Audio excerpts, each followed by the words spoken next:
Let's talk about lens flares. Generate Sapphire is known for their lens flares. They're the highest quality. They are beautiful. You've got a ton to choose from. They're really awesome. So you need to get familiar with lens flares and get comfortable playing with them in Sapphire. You're going to use them all the time for practical and stylistic purposes. So let's just grab lens flare from our effect palette, put onto a clip. By default, you get this very nice looking lens flare here, but that is not where it ends. So go into your effect editor, and you can see you pull this up, you have on-screen controls to control the flare brightness, the position of the hotspot, the other elements in the lens flare, the rotation, and I can change all these by hand. What I would recommend whenever you get into the lens flares is to actually start with the preset browser, because loaded with Sapphire are a ton of lens flare presets for you to choose from. So let's go over to Effect Editor, click on Load Preset. The preset browser loads up, and we can pick the look we want for our lens flare. And there's a whole bunch of different ones in here. Some of them are sort of practical looking, others are more stylistic. And I'm just going to look for one that I like. There's lots of really cool ones here. I have to point out there's a J.J. Abrams inspired Star Trek lens flare here, J.J. Blip flare, which is pretty awesome. So let's just say we're going to do something stylistic. I'll load this one up.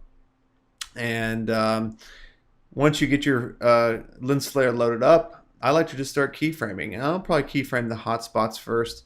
So I'll add a keyframe here, and then maybe an ending keyframe. And for my ending keyframe, I'll just move this guy over there. And the pivot keyframe, I'll set start and ending keyframes as well. And let's just say for the pivot keyframe, we'll just move that guy up here. Let's just see what that looks like. All right.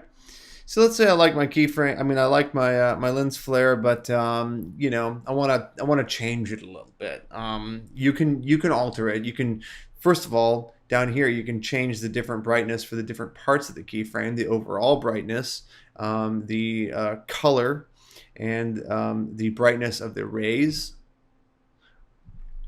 or the brightness of the other parts, the other brightness. You can change how that looks as well. But you can also change the shape of these elements as well. If you go into Edit Lens, we can actually open up the Flare Designer.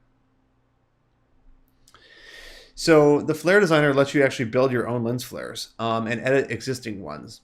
I don't want to get too deep into this because we could spend all day here, but if you find the element that you want to change, hover over it, and over in this window, a little circle will be drawn around the element that is going to change. So I'll just turn this off so we can see what it is. All right, cool.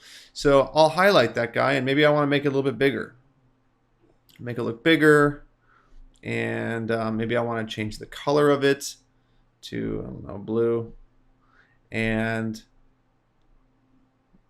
animation, we can even play with the animation here. We can say grow, shrink, auto scale. Click OK, and let's see what it does. I love that. I'm very happy with it. So you can always remember that you can always edit your lens flares anytime that you want. Just to show off another great example of how you can use lens flares in Media Composer, I actually used Sapphire effects to build in my timeline a really cool looking title. And there's a number of lens flares here involved in this title. I think about 3 that are used for different purposes. If you want to see how this is built, the bottom layer actually is a background that I have a lens flare moving over it, you can see. And then as we move our way up, we've got our title. And then on V3 here, I actually am using a lens flare to help bring the graphic in. And I've keyframed this.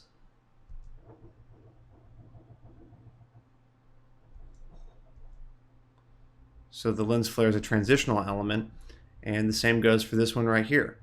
On V5, I'm actually using the J.J. Blip flare to help bring in this title, this big SD title, and then keyframing it to look the way that I want.